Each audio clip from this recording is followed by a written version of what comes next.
Halo teman-teman semua, gimana kabar kalian nih? Semoga baik-baik aja ya. Ya, anyway, waktu tahun 2019 dan 2020 kita sempat digegerkan atau diramein ya sama fenomena KKN di Desa Penari. Fenomena KKN di Desa Penari ini awalnya ditulis di Twitter oleh Simple Man. Kebetulan banget nih tahun ini juga film KKN Desa Penari ini tayang. Ya meskipun udah lama banget tayang dan emang udah telat banget buat bahas, tapi gak apa-apa lah ya daripada gak sama sekali aku bahas. Di sini aku pengen ceritain ke kalian rangkuman sebenarnya dari cerita KKN di Desa Penari menurut threadnya Simple Man ini. Gak usah lama-lama lagi, langsung aja ke videonya. Ini dia KKN di Desa Penari.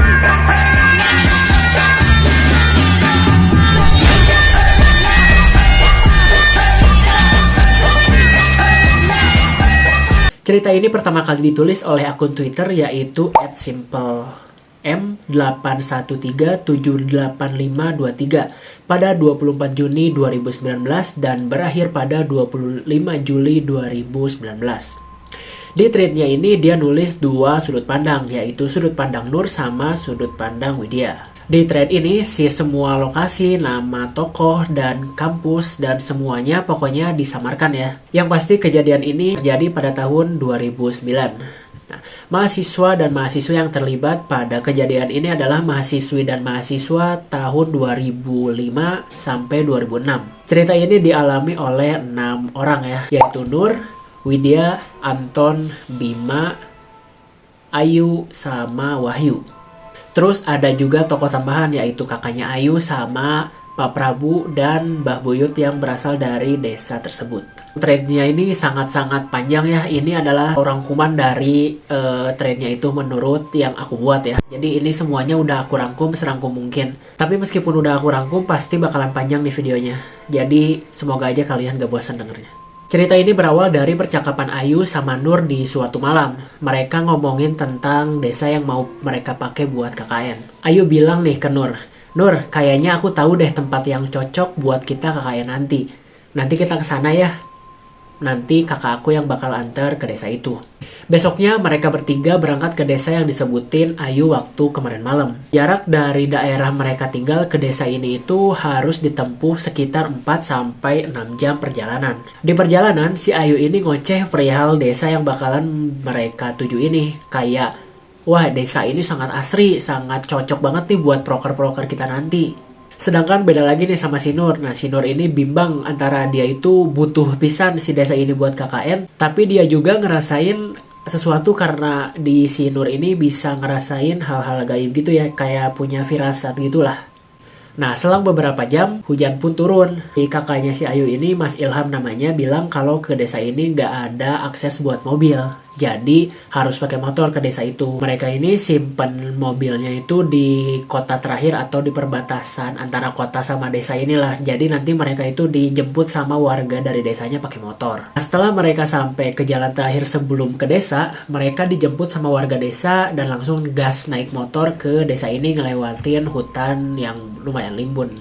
Nah pas mereka lagi di tengah-tengah hutan itu, si Nur ngeliat ada cewek. Pakaiannya itu kayak pakaian penari. Kata si Nur, si cewek ini sangat cantik dan tariannya itu sangat elok, jadi sangat luas lah. Si penari ini nari-nari di atas batu di tengah-tengah hutan sendirian, gak ada siapapun yang nemenin dia.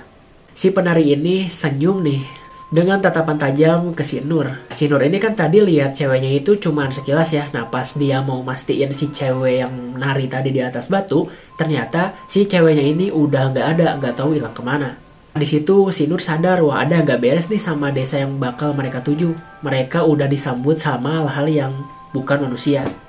Sesampainya mereka di desa, mereka langsung pergi ke rumahnya Pak Prabu, kepala desa di sana. Si Pak Prabu ini cerita bahwa sebelumnya desa ini belum pernah sama sekali dipakai KKN. Dan si gerak-gerik Pak Prabu ini seakan-akan kayak nyuruh, wah ini desa ini gak boleh dipakai KKN sama mereka.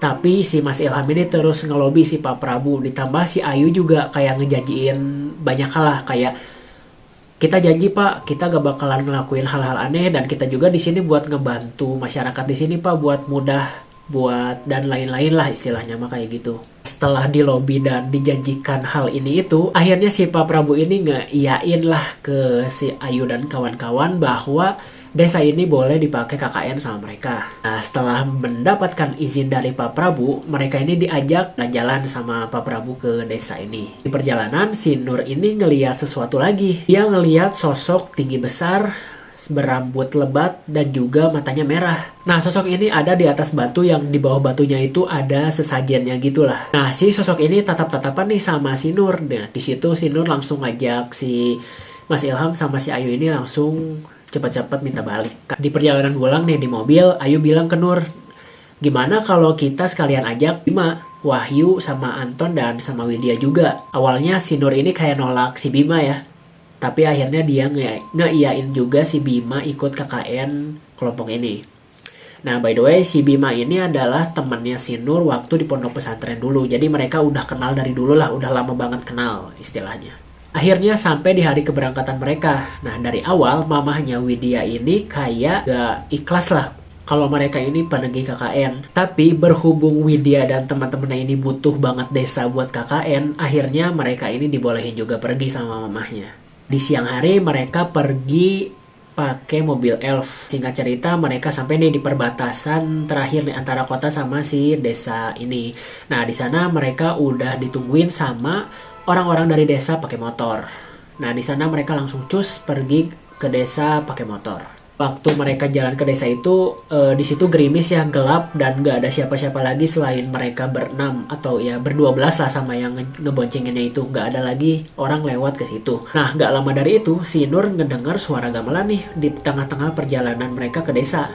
Suaranya ini kedengaran kayak jauh, tapi lama-lama si suaranya ini makin jelas di telinga. Aroma melati pun tiba-tiba muncul dan baunya sangat menyengat. Di situ Nur terus fokus nyari di mana asal bau dan suara gamelan ini. Di salah satu jalan di rerumputan, Nur lihat cewek berdiri nunduk, dan setelah Nur dekat sama si cewek ini, tiba-tiba si ceweknya ini langsung mengadah lah, langsung ngeliat ke si Nur, dan dia ngikutin si Nur sambil nari-nari mengikuti suara gamelan yang tadi Nur denger. Nah, sesampainya di desa, si Widya ini langsung ngomong nih ke si Pak Prabu, "Pak, kok jauh banget sih desanya?" Terus Pak Prabu bilang, "Ah, jauh dari mana? Orang cuma 30 menit dari jalan besar." Di situ Nur cuma diam aja karena dia gak mau si teman-temannya ini ikut ketakutan.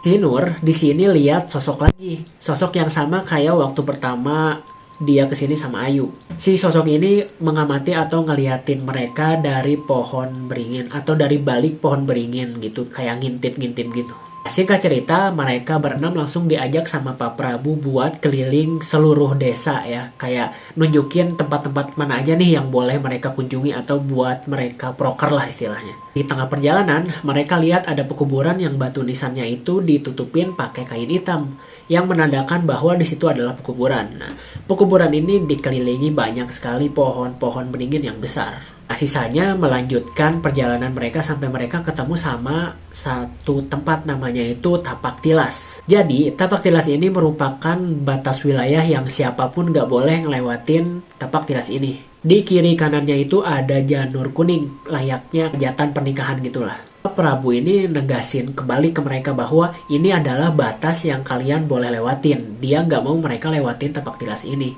Ayu nanya nih sama Pak Prabu, "Pak, kenapa gitu kalau kita lewat ke sini?" Pak Prabu cuma bilang, "Ini adalah batas desa ke hutan, yang kalau misalnya kalian lewatin, takutnya kalian hilang di hutan dan kita susah cari mereka buat kembali lagi."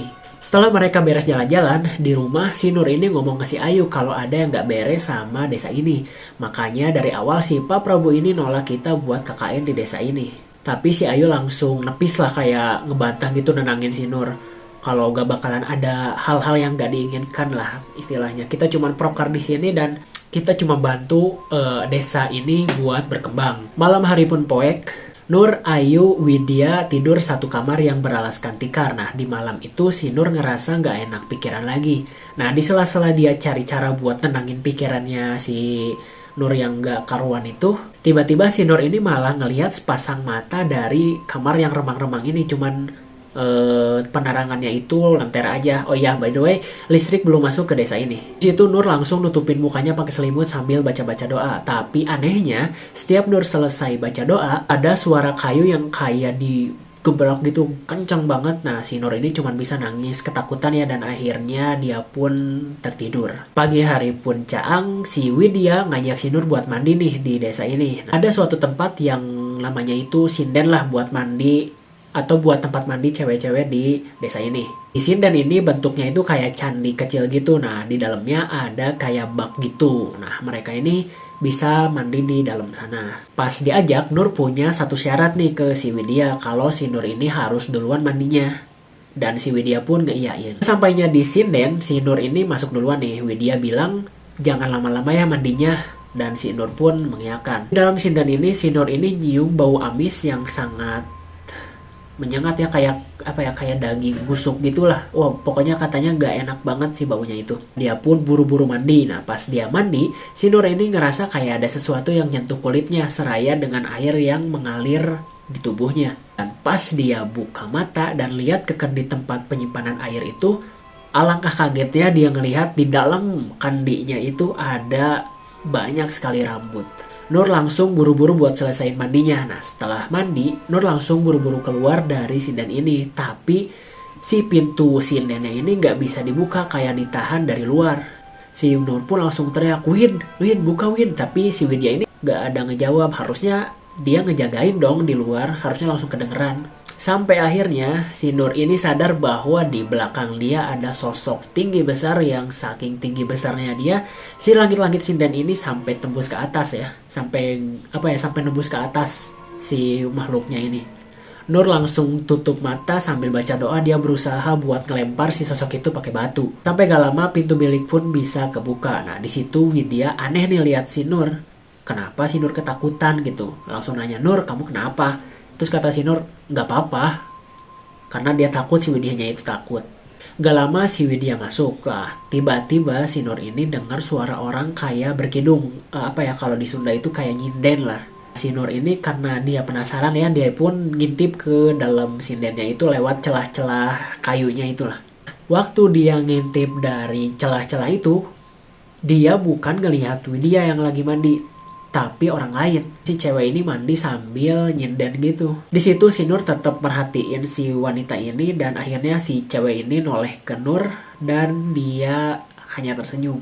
Nah, tadi adalah sudut pandang si Nur. Nah, sekarang kita dengerin sudut pandang dari Widya ya. Nah, si Widya ini waktu lagi nungguin si Nur mandi, tiba-tiba suara air itu berhenti dan si Widya otomatis manggil-manggil si Nur sambil teriak-teriak atau gedor-gedor pintunya lah, Nur gitu. Tapi anehnya si Nur ini gak ada jawab juga nih pas si Widya gedor-gedor. Nah, waktu si Widya berhenti gedor-gedor, di kesunyian dia dengar suara orang lagi berkidung juga. Suaranya lembut banget. Nah, si Widya ini makin takut nih. Wah, anjir, ini siapa yang berkidung gitu. Dia terus-terusan manggil si Nur, cepet Nur, kayak gitulah.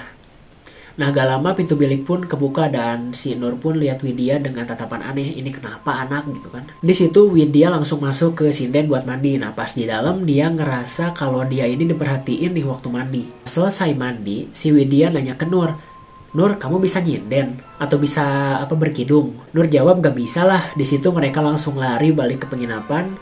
Nah, si Nur ini udah greget nih, wah anjir ini kejadian aneh. Baru juga beberapa hari sering banget kejadian. Akhirnya si Nur ini langsung pergi ke Pak Prabu buat nanyain kenapa nih ada kejadian aneh terus dari kemarin. Sesampainya di sana, si Pak Prabu ini lagi duduk sama seorang kakek dengan 3 gelas kopi yang sudah disiapkan di atas meja. Nah, seakan-akan mereka ini udah pada tahu nih bakalan ada yang datang buat bertamu ke rumah Pak Prabu. Si Mbah ini bilang ke Nur, Cah Ayu, ini kopi buat kamu. Nur jawab, maaf Mbah, saya gak minum kopi. Sudah, gak apa-apa diminum aja, gak enak nolak pemberian orang. Akhirnya si Nur ini minum kopi yang disuguhkan sama si Mbah ini. Pas si Nur minum kopinya ini, ternyata kopinya benar-benar manis dan ada aroma melatinya. Bahkan si kopinya ini gak ada ampasnya. Padahal ini adalah kopi hitam yang ada di desa. Harusnya ada ampasnya. Si Mbah nanya, gimana Cah Ayu rasanya? Enak Mbah, manis katanya. Harum lagi. Mbah Buyut pun nanya ke si Nur, sok Nur, kamu ceritain kenapa kamu berkunjung ke sini. Nur pun bilang, Mbah, kenapa ya saya diikutin terus sama sosok besar setiap hari? Apa saya ada salah atau gimana ya? Kalau ada salah mohon dimaafkan. Si Mbah Buyut malah bilang, bukan, ini bukan salah kamu. Alasan kamu diikutin adalah karena kamu bawa sesuatu. dari luar ke dalam desa ini. Ya, istilahnya si Nur ini kayak punya penjaga lah ya. Si Nur bilang, maaf Mbah, saya nggak ngerti maksudnya apa. Si Mbah bilang lagi, ya udah besok kamu kesini lagi ya, malam-malam. Terus si Nur ini baliklah ke penginapan. Malam itu si Nur bermimpi. Mimpinya itu panjang, tapi intinya di mimpi itu si Nur lihat Widya lagi meluk ular. Seolah-olah ular itu adalah kayak peliharaannya si Widya. Nah, gak lama dari itu, dia kebangun dengar suara keras-keras dari luar. Karena dia baru bangun tidur ya, masih lulunguh lah istilahnya, masih belum kekumpul lah nyawanya. Dia langsung bingung lah, kenapa ini kok rame-rame banget di luar rumah. Di situ Wahyu bilang ke Nur, Widya ini lagi nari-nari di tengah malam sendirian. Si Nur tambah bingung, ini kenapa ya baru aja aku mimpiin si Widya, sekarang malah kejadian yang aneh-aneh. Nah, dari sudut pandang Widya kebangun dan lihat si Nur ini keluar rumah sendirian. Dia diikutin dan tiba-tiba ada suara gamelan. Di situ Nur tiba-tiba menari mengikuti alunan gamelan ini. Dia langsung nyamperin si Nur. Lah, dia ngapain nari-nari di tengah sawah sendirian, tengah malam lagi. Tiba-tiba sosok Nur ini berubah jadi sosok yang sangat menyeramkan. Nah, waktu dia lagi lihat sosok ini, tiba-tiba ada yang nepuk-nepuk dia, bangunin dia lah dari belakang gitu. Nah, pas dia bangun, dia kaget banget karena yang nari itu adalah dia sendiri, bukan Nur. Terus keesokan harinya Nur pun datang ke rumah Pak Prabu lagi nih, sesuai janji dia kemarin. Nah, setelah sampai, Nur langsung dibawa ke batu yang waktu pertama kali itu ada sesajen ya. Di sana Pak Prabu langsung gorok ayam, terus kayak ngebanjurin darah ayamnya ke daerah batu itu. Mbah Buyut nanya ke Nur, Nur kamu percaya nggak bahwa di dalam hutan ini ada desa yang bukan manusia? Nur pun mengangguk bilang, iya Mbah, saya percaya. Mbah Buyut bilang, sebentar lagi kamu akan melihat salah satu dari ratusan ribu penghuni dari desa halus ini. Nur pun terdiam dan gak lama dari itu muncul sosok tinggi besar, tubuhnya berbulu, berambut panjang sampai menyentuh ke tanah dengan mata yang sangat merah, sedang menjilati darah ayam yang tadi dibanjurin sama Pak Prabu ke batu. Jadi singkatnya si Nur ini ada yang jaga atau punya penjaga gaib lah kayak yang aku sebutin tadi. Si penjaga ini namanya Mbah Dok. Nah, Mbah Dok ini gak terima nih sama penduduk desa halus ini. Nah, makanya si Nur ini terus diikutin sama sosok genderuwo ini atau sosok tinggi besar ini. Di situ Mbah Buyut diskusi sama Pak Prabu bahwa si penjaga ini gak bisa nih dilepasin sama si Nur. Karena mereka itu kayak udah istilahnya satu tubuh dengan dua jiwa. Kalau misalnya si penjaganya ini dipisahin, si Nur ini katanya bisa mati. Alhasil si penjaganya ini dibiarin aja dan langsung si Mbah Buyut ini deketin si Nur, terus narik ubun-ubunnya si Nur. Nah, setelah ditarik itu si Nur udah nggak bisa lihat sosok yang ada di sana lagi. Besoknya si Nur ini lagi proker bareng teman-teman kelompoknya. Nah grup-grupnya itu si Nur sama si Anton, Bima sama Ayu, Widya sama Wahyu. Nah, pas lagi proker ini si Anton nanya nih sama si Nur, Nur, temenmu kenapa sih? Tuh si Bima. Kadang kan aku suka lihat dia itu senyum-senyum sendiri, ngobrol-ngobrol sendiri, dan dia suka lihat si Bima ini bawa sesajen ya ke kamarnya dan disimpan di bawah ranjangnya. Si Nur ini gak percaya lah sama omongannya si Anton karena si Bima ini taat banget sama ibadah. Ya udah ayo cepet ikut aku katanya. Kalau kamu gak percaya. Mereka pergilah ke kamarnya si Bima dan nunjukin. Tuh lihat, bener kan apa yang aku bilang? Dan memang benar di bawah ranjangnya itu ada sesajen. Nah, di sajen yang Bima bawa itu ada fotonya Widya. Nah, si Anton lanjut cerita katanya dia sama yang lain itu aneh kalau malam-malam di kamarnya Bima ini suka kedengeran suara cewek. Tapi setelah kita tungguin gak ada cewek yang keluar dari kamar si Bima itu kecuali Bima itu sendiri. Di situ Nur buka lemarinya si Bima dan di dalam lemari itu ada satu ular berwarna hijau. Mereka kaget gak bisa ngomong apa-apa, cuman saling tatap-tatapan aja. Setelah kejadian itu si Nur ini lebih waspada ya, lebih mencurigai si Bima. Suatu malam Nur itu mau sholat maghrib. Wahyu, Anton, dan Ayu itu lagi ngaso di teras lah di depan gitu. Si Bima ini lagi pergi sama Pak Prabu. Waktu itu si Widya jalan ke dapur mau ngambil minum. Pas lagi jalan lewat kamar nih, dia lihat si Nur itu di sebelah lagi sholat lah. Nah pas dia sampai ke dapur, dia lihat Nur lagi. Tapi dia itu lagi minum si Nurnya ini. Dia bingung dong. Wah anjir, kok ada Nur lagi? Terus dia buru-buru langsung balik lagi ke kamar dan lihat, gak ada siapa-siapa di sini. Dan dia balik lagi ke dapur dengan wajah yang sangat pucat.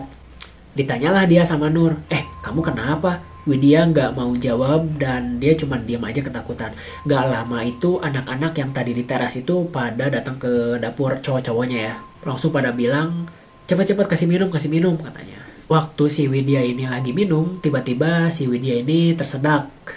Widya masukin tangannya ke mulut dan narik sesuatu nih dari dalam mulutnya. Sesuatu itu adalah beberapa helai rambut. Kendi yang dipakai buat nyimpan air itu langsung dicek nih sama anak-anak dan wah anjir, di dalamnya itu ada segumpal rambut gitu. Tapi anehnya si Nur ini gak apa-apa, padahal si Nur minum di satu kendi yang sama Widya. Anton bilang, wah Wid, kamu ini kayaknya dipelet. Habis itu Nur langsung langsung bilang ke si Widya, apa penari yang kemarin masih ngikutin kamu? Soalnya dari kemarin aku gak lihat dia. Yang lain langsung pada ngeliatin Nur dan pada nanya, penari apa? Nur gak jawab apa-apa dan ngejauh dari mereka. Nah pas dia lagi ngejauh, si Nur ini dengar dari luar rumah itu ada suara Ayu sama Bima lagi ngobrol. Nah salah satu percakapannya itu si Bima bilang, di mana mahkota putih yang kemarin aku kasihin ke kamu? Kan itu buat Widya. Kok dia belum dapat mahkotanya? Nur di situ bingung, mahkota apa? Nah, setelah kejadian itu makin hari banyak banget nih hal yang gak masuk akal kejadian mereka dapetin. Sampai suatu hari si Nur ini ngeliat ke tapak tilas. Jadi kalau bisa digambarin, si tapak tilas itu kayak sanggar seni ya, banyak sekali gamelan gitu. Banyak sekali alat-alat seni gitulah. Tapi si sanggar seninya itu udah gak keurus. Jadi banyak sekali tumbuhan, terus rusak di sana sini, kotor banget lah intinya mah. Si Nur tiba-tiba dengar suara nih dari belakang ada yang manggil dia. Nah ternyata itu adalah suara Bima sama Ayu. Mereka kelihatan dari area tapak tilas dan gak sengaja Nur lihat di belakang mereka itu ada sebuah gubuk. Widih, gelora anak muda nih. Di hari yang sama, si Widya sama si Wahyu ini pergi ke kota buat nyari kebutuhan mereka lah sehari-hari buat KKN di desa sana. Nah, waktu mereka mau balik, kemalaman nih mereka itu di jalan. Nah, pas mereka lagi di tengah-tengah hutan, tiba-tiba motornya itu mogok. Gak bisa nyala. Di keadaan itu, mereka didatengin sama beberapa orang laki-laki lah gitu. Nah, mereka itu nawarin bantuan buat nyalain motornya lagi. Mereka ngaku dari desa di sekitar hutan itu. Mereka bilang nih, sambil nungguin motornya bener, Wahyu sama Widya ini disuruh buat ikutan pesta di desa. Di sana ada hajat yang sangat meriah. Mereka di sana ngelihat banyak sekali orang nyanyi-nyanyi, ada pertunjukan seni tari juga, banyak yang kayak sorak-sorakan lah gitu, kayak meriah banget lah pokoknya. Di sana juga ada sekali banyak makanan yang mewah lah gitu, banyak banget makanan lah macam-macam. Nah di sana si Wahyu ini makan banyak banget. Nah sampai mereka mau balik ke desa, mereka itu dibekelin sesuatu nih sama warga di sana, katanya ini bekal makanan lah gitu. Nah sampainya mereka di posko KKN, si Wahyu ini langsung cerita-cerita nih sama teman-temannya, wah tadi aku di tengah jalan dapat rezeki nomplok lah gitu. Motor kita mogok dan kita ditolongin sama warga desa di sana. Di sana kita disuruh nungguin sambil ikutin hajatan mereka. Wah di sana banyak sekali makanan, gini, rame lah. Aku banyak makan di sana, gini. Sampai akhirnya mereka itu bingung nih, yang lagi dengerin cerita. Desa di mana? Ini adalah desa terakhir di sini, nggak ada desa lagi selain desa ini. Terus si Wahyu bilang, masa sih? Bohong, nih lihat aja tadi aku dibekelin sama mereka. Ayo kita makan bareng-bareng, coba lihat. Si warga desa yang tadi itu bekelin si Wahyu ini dengan bungkusan koran ya sama si warga desa itu. Tapi pas si Wahyu mau nunjukin ke anak-anak bungkusan yang tadi, ternyata si bungkusan itu udah berubah jadi daun pisang. Nah, waktu dibuka alangkah kagetnya, yang ada di dalam daun pisang itu adalah satu buah kepala monyet yang masih mengeluarkan darah segar. Nah, abis kejadian itu si Wahyu sakit sampai 3 hari. Tengah malam Nur, Widya, sama Ayu lagi tidur. Tiba-tiba Nur ini kebangun dan kepikiran sama omongannya Bima tentang mahkota putih itu. Di situ mumpung Ayu lagi tidur, Nur bongkar tasnya Ayu. Nyari apa bener nih ada mahkota putih dibawa sama dia. Dan waktu dibongkar, Ternyata emang ada mahkota warna putih dan satu selendang warna hijau. Selendang ini sama persis sama selendang punya penari yang sering Nur lihat di dalam mimpinya. Pas dia lagi pegang selendang itu, tiba-tiba mulai kedengaran suara gamelan. Tiba-tiba Widya muncul dengan tatapan kosong, bilang jangan diteruskan, dan ngomong panjang lebar lah, istilahnya pakai bahasa Jawa halus. Yang sama sekali Nur itu gak ngerti apa yang dia omongin. Di akhir si Widya ini bilang ke Nur bahwa Nur bakalan pulang dengan selamat. Dari situ Nur langsung beresin semua barang-barang yang udah keluarin seperti semula lagi. Besoknya Bima nyamperin si Nur. Dia minta maaf nih. Dia sama Ayu itu hilaf waktu di petilasan itu. Di situ Bima cerita bahwa dia juga lagi melet si Widya. Ternyata memang benar nih si Widya ini lagi dipelet. Bima cerita bahwa si Bima ini dikasih sebuah mahkota warna putih itu sama seseorang yang dipanggil Dawuh. Katanya kalau dia kasih mahkota itu ke Widya, katanya Widya bakalan jatuh cinta sama si Bima. Tapi bukannya dikasihin ke Widya, si mahkota putih ini malah disimpan sama si Ayu. Abis itu Nur temuin Ayu buat denger dari sudut pandangnya si Ayu ini. Tapi si Ayu gak mau buka suara, cuman diam aja. Tiba-tiba di suatu malam Widya ini pulang ke rumah nih abis ngerjain proker. Nah, dia nggak lihat siapa-siapa di sana. Lampu Petromax yang biasanya nyala di depan rumah pun ini nggak nyala, nggak ada yang nyalain. Pas Widya masuk ke rumah, ternyata di dalam ada Nur. Nur lagi duduk di dapur dengan tatapan yang kosong. Widya nanya ke Nur, "Nur, kamu kenapa?" Setelah Nur ditanya, nggak lama dia ngerebahin kepalanya gitu. Nah, di situ Nur ngomong ke Widya tapi dengan suara perempuan tua. Nur bilang, "Cah Ayu, betah ya tinggal di sini. Gimana? Udah kenal dengan penunggu di sini?" Si Widya langsung ketakutan di situ dan dia nangis. Lalu, loh, Cah Ayu gak boleh nangis. Anak ganteng itu aja udah kenal sama penunggu di sini. Berdarah Wuhi. Widya langsung nyoba buat nyadarin si Nur, sadar Nur gitu. Nur ini ketawa dengan sangat keras dan menakutkan. Terus si Nur ini bilang, "Kamu gak tahu siapa aku. Kamu pikir kalau gak ada aku, anak nakal seperti temanmu yang sudah membawa penunggu di sini bisa mencelakai cucuku? Aku selama ini udah menjaganya. Tidak akan kubiarkan mereka mendekati cucuku. Mengerti Cah Ayu? Satu dari temanmu gak bakalan bisa kembali jika belum sadar sesuatu yang akan terjadi. Ingatkan anak itu yang sedang membawa petaka. Jika dibiarkan, semuanya akan kena batunya di desa ini." Abis ngomong itu, Nur langsung teriak-teriak dengan keras dan akhirnya ambruk. Jadi yang ngomong itu adalah penjaganya Nur, yaitu Mbah Dok. Widya gotong Nur ke kamar dan nungguin sampai dia bangun. Nah, si Nur ini akhirnya bangun dengan keadaan pakai mukena, dengan Widya di sampingnya. Namun, wajahnya Widya ini tegang banget dan nanya ke Nur, "Sejak kapan kamu bisa lihat begituan?"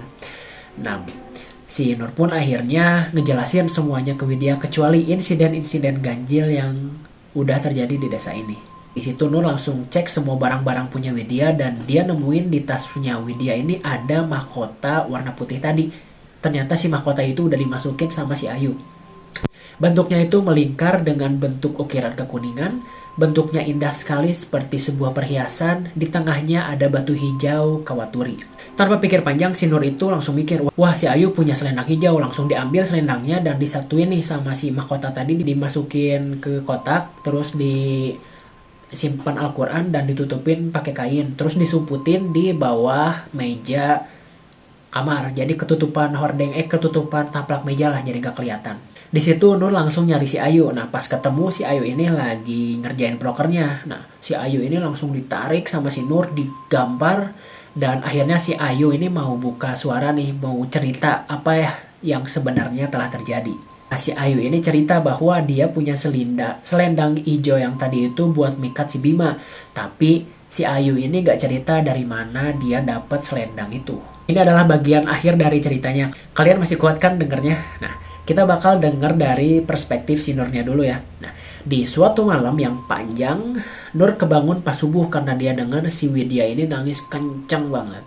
Nah, ternyata Ayu saat itu yang ada di sampingnya Widya udah terbujur kaku dengan mata melotot dengan mulut yang menganga kayak mau ngomong sesuatu.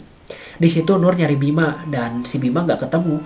Abis itu Nur balik lagi ke kamar, ternyata Widya juga udah nggak ada. Di situ Nur langsung ngambil selendang sama mahkota yang tadi buat dikasihin ke Mbah Buyut. Nah, waktu Nur bawa barang itu ke Pak Prabu sama Mbah Buyut, mereka kaget banget nih sama apa yang mereka bawa. Loh, kamu bisa dapat barang-barang ini dari mana? Nur pun cerita panjang lebar perihal kasus yang kemarin-kemarin terjadi. Mbah Buyut bilang bahwa ini adalah benda terlarang.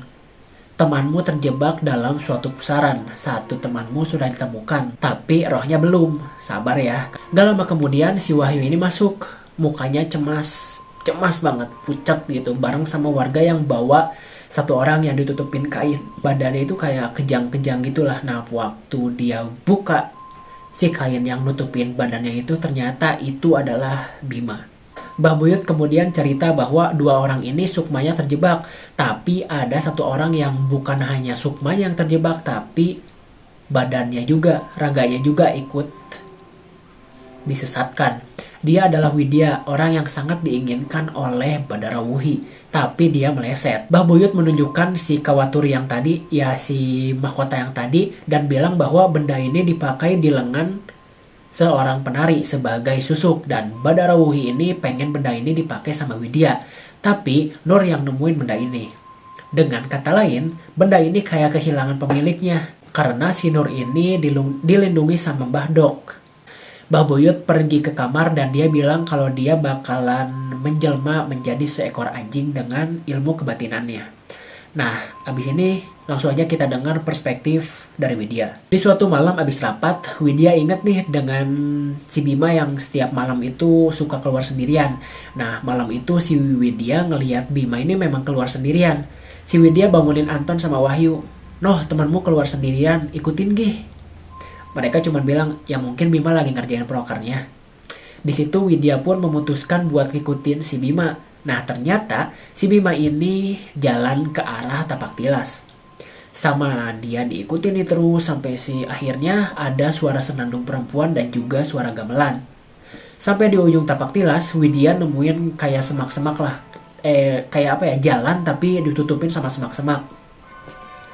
Sampai gak sadar, ternyata akhirnya si Widya ini makanin si semak-semaknya itu sampai tenggorokannya itu sakit karena batang-batang dari semak-semak itu. Dia terus cari jalan sampai dia ngelihat Bima lagi berendam di sebuah sinden dan dikelilingi banyak sekali ular.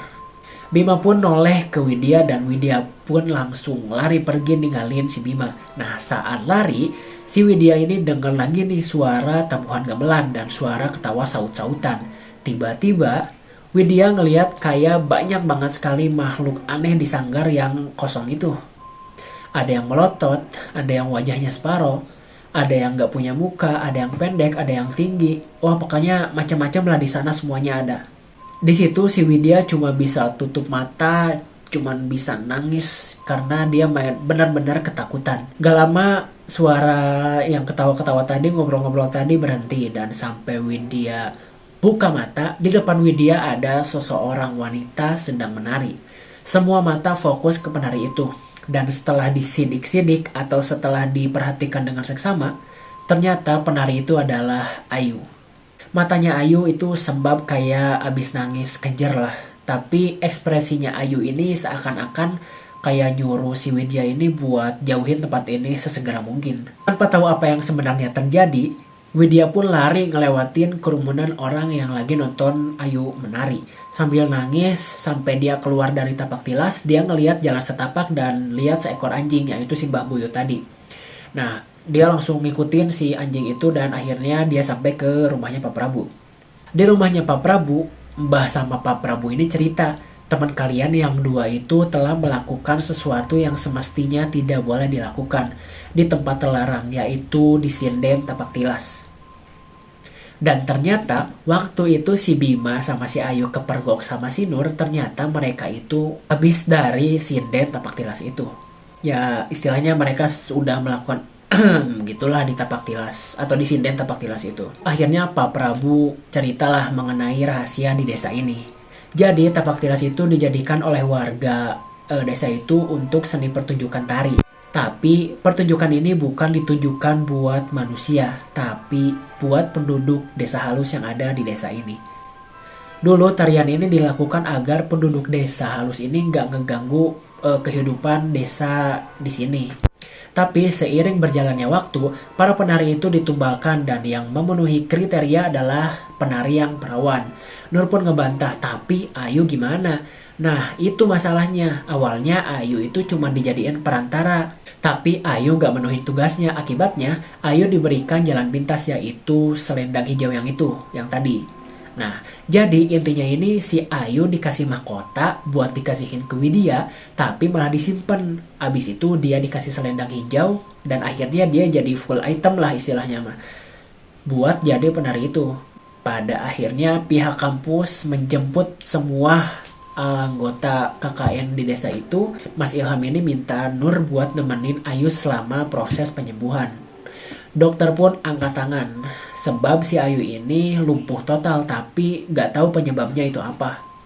Ibunya Ayu sering ngelihat Ayu netesin air mata, tapi dia tetap nggak bisa gerakin badannya sampai akhirnya 3 bulan kemudian Ayu meninggal dunia.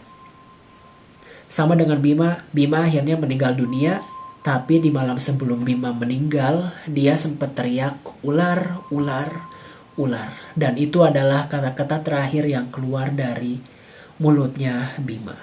Dan ini adalah cerita asli dari threadnya Simple Man. Tapi harusnya kalau misalnya ini kejadian asli, kampus di sana harusnya geger lah ya. Ada kayak 2 orang meninggal dunia setelah KKN. Kayak anjir, ini kan aku yang diceritain, ini kan kampus aku, bla bla bla bla lah. Kalau menurut kalian gimana nih? Ini cerita asli atau cuman thread belaka? Coba komen di bawah.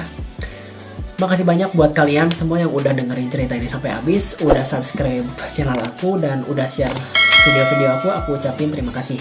Sampai jumpa di video selanjutnya. Kalau misalnya kalian mau request, kalian bisa komen aja di bawah ya. Ngantuk. Dadah. Peace.